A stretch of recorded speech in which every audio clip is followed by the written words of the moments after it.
Hello दोस्तों, स्वागत है आपका YouTube channel electronics for you पे। दोस्तों, आज के वीडियो में मैं थर्मोकपल को डिटेल में एक्सप्लेन करूँगा। इसमें मेनली फोकस रहेगा working principle, construction and working और टाइप्स ऑफ थर्मोकपल पे। तो दोस्तों देखिए, थर्मोकपल एक ऐसा डिवाइस है जिसे हम टेम्परेचर मेजरमेंट के लिए इस्तेमाल करते हैं। और ये जो थर्मोकपल बना रहता है, दो अलग अलग मेटल्स से बना रहता है। और अगर ये मेटल ज्वाइन कर दिए तो इसमें कुछ ईएमएफ जनरेट होता है। यहाँ पर कुछ वोल्टेज जनरेट होगा और ये जो जंक्शन रहता है इस और ये जो वोल्टेज यहाँ पर जनरेट होता है, ये वोल्टेज एक्चुअली प्रोपोर्शनल रहता है टेम्परेचर पे। इसीलिए इसे टेम्परेचर मेजरमेंट के लिए हम इस्तेमाल करते हैं। और ये जो जंक्शन, दो अलग अलग मेटल का जो जंक्शन है, इसी को कहते हैं थर्मोकपल। और ये थर्मोकपल सेंसर फिर हम टेम्परेचर के लिए इस्तेमाल करते हैं। देखिए, ये जो इसका जो वर्किंग प्रिंसिपल है, ये स्पेशली डिपेंड करता है सीबेक इफेक्ट पे। अब सबसे पहले देखेंगे सीबेक इफेक्ट क्या है। तो सीबेक इफेक्ट यही है कि अगर दो डिसिमिलर मेटल्स, यानी दो अलग अलग मेटल्स हमने ज्वाइन कर दिए टुगेदर, हो सकता है हम उसको वेल्डिंग करें या फिर सोल्डर करें। तो इसको अगर इसको हम ज्वाइन करते हैं दो डिसिमिलर मेटल्स को, तो वहाँ पर जो जंक्शन फॉर्म होता है उसको थर्मोकपल कहते हैं। और ये जो अलग अलग मेटल का टर्मिनल है, इसमें से कुछ करंट फ्लो होता है कुछ इस तरह से। यहाँ पर एग्जांपल दिया है, देखिए हमारे पास दो अलग अलग मेटल है, एक मेटल है ए और दूसरा मेटल है बी। अगर ये दो मेटल्स को हम ज्वाइन करते हैं तो यहाँ पर दो अलग अलग जंक्शन फॉर्म हो गए, एक है जंक्शन 1 और जंक्शन 2। अगर ये दोनों अलग टेम्परेचर पे रहेंगे, फॉर एग्जांपल टेम्परेचर 1 जो है इसको हमने लेस कर दिया है और टेम्परेचर 2 जो है ये हायर टेम्परेचर पर अगर हम रखते हैं, तो ऐसे केस में इसमें से करंट फ्लो होगा कुछ इस तरह से। बस यही है सीबेक इफेक्ट। और अगर इस पॉइंट को हम ब्रेक कर देते हैं कुछ इस तरह से, तो यहाँ पर देखिए कुछ ईएमएफ जनरेट होगा। और यही जो ईएमएफ है या फिर वोल्टेज है, इसको कहते हैं सीबेक वोल्टेज। और ये जो वोल्टेज है इसको हम किसी फॉर्मूला से भी दे सकते हैं। अब यहाँ पर एग्जांपल कंसिडर करते हैं, किया है कि देखिए हमारे पास दो अलग अलग मेटल्स है, फॉर एग्जांपल कॉपर है और कांस्टेंट टन है। और इनको अगर हम ज्वाइन करते हैं तो इसमें जो पोटेंशियल डिफरेंस क्रिएट होगा वो टेम्परेचर पे डिपेंड करेगा। और जितना ज़्यादा टेम्परेचर रहेगा उतना यहाँ पर वोल्टेज प्रोड्यूस होता है। अगर हम कॉपर और कांस्टेंट टन को लेते हैं तो यहाँ पर कुछ टेंस ऑफ मिली वोल्ट्स में, for example 30 millivolt, 50 millivolt, 100 millivolt, ऐसा कुछ वोल्टेज यहाँ पर क्रिएट होगा। ये वोल्टेज इवन दो कम रहता है, फिर इसको हमें एम्पलीफाई करना रहता है। अब देखिए एग्जांपल, यहाँ पर अगर मेरे पास दो मेटल्स है ए और बी जो यहाँ पर इंडिकेट किए हैं, और T1 और T2 अलग अलग टेम्परेचर पे इनके जंक्शंस को अगर हमने रखा है, तो ऐसे केस में इसका जो ईएमएफ है, ए का ईएमएफ इस फॉर्मूला से दिया जाता है, that is alpha A times T2 minus T1। और ये ईएमएफ बी का जो ईएमएफ बी जो है, ये it is given by alpha B is equal to T2 minus T1।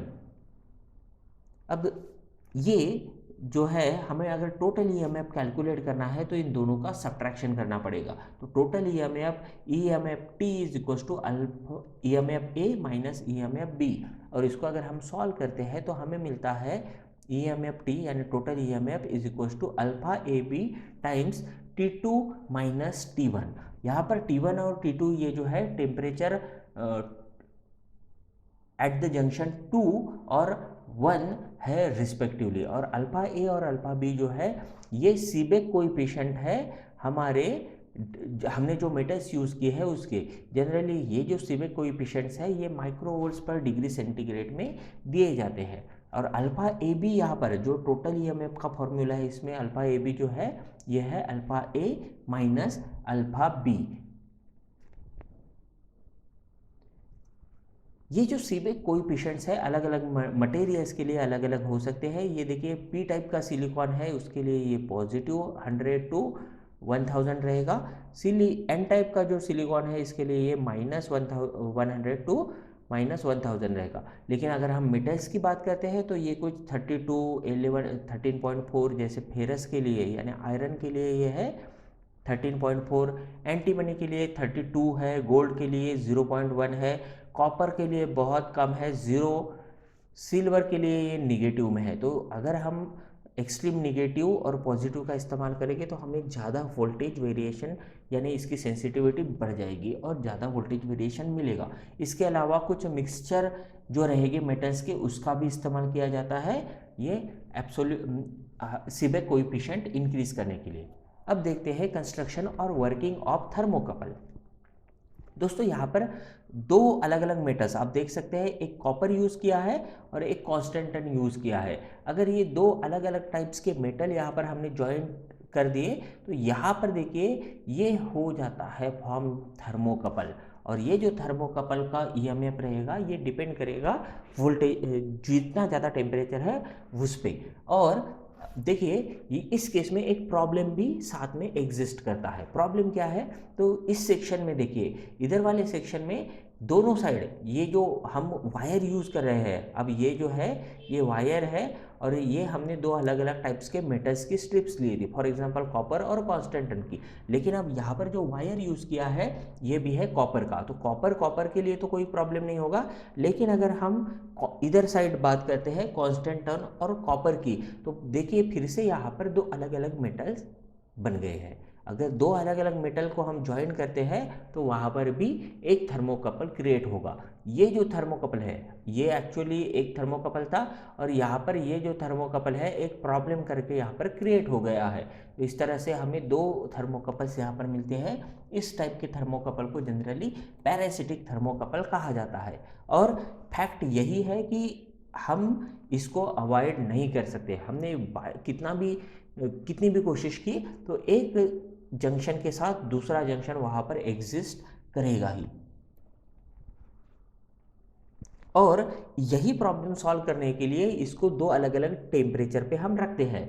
और प्रीवियसली ट्रेडिशनली क्या होता था, तो ट्रेडिशनली एक जो टेम्परेचर है उसका रेफरेंस टेम्परेचर नोन रहना चाहिए, यानी पता होना चाहिए। इसके लिए इसको आइस टब में रखते थे। आइस का टेम्परेचर 0 रहता है, इसीलिए इसका भी टेम्परेचर फिर 0 वहाँ पर रहेगा। और इस केस में देखिए एक जंक्शन जो रहेगा वो रेफरेंस जंक्शन रहेगा और दूसरा जो जंक्शन रहेगा उसको हम टेम्परेचर मेजरमेंट के लिए इस्तेमाल कर सकते हैं। तो इस तरह से ये जो कॉपर और कांस्टेंटन का जंक्शन है या फिर कोई भी थर्मोकपल रहेगा उसका एक जंक्शन रेफरेंस जंक्शन यानी 0 डिग्री पे रखते थे और एक को हम मेजरमेंट के लिए इस्तेमाल करते हैं। इस केस में देखिए अब आइस बाथ टब तो हर जगह पर यूज़ नहीं होता है, लेकिन रेफरेंस टेम्परेचर को जनरली यहाँ पर कोल्ड जंक्शन कहा जाता है, क्योंकि ट्रेडिशनली उसके लिए हम आइस टब का इस्तेमाल करते थे। तो इस तरह से ये हो गया कंस्ट्रक्शन। अब बात करते हैं टाइप्स ऑफ थर्मोकपल की। तो थर्मोकपल के जो टाइप्स है ये दो अलग अलग मेटल्स हम जो ज्वाइन करते हैं उसके बेसिस पे उसके टाइप्स रहते हैं। आप यहाँ पर अलग अलग टाइप्स के थर्मोकपल देख सकते हैं, टी, जे, के, ई, एस, आर, इस तरह से। और उसकी सेंसिटिविटी भी आप देख सकते हैं अलग अलग मेटल्स के लिए, और साथ में उसकी टेम्परेचर रेंज भी देख सकते हैं। फिर अकॉर्डिंग टू टेम्परेचर रेंज रहे या फिर सेंसिटिविटी रहे, हम जनरली थर्मोकपल को इस्तेमाल करते हैं। थर्मोकपल खुद होके वोल्टेज प्रोवाइड करता है, इसीलिए इसे हम एक्टिव ट्रांसड्यूसर कहेंगे। तो ये था पूरा डिस्कशन थर्मोकपल के बारे में। दोस्तों अगर आपको ये वीडियो अच्छा लगा तो लाइक कीजिए और अपने दोस्तों के साथ शेयर कीजिए। अगर कोई प्रॉब्लम है तो आप कमेंट कर सकते हैं। Thank you.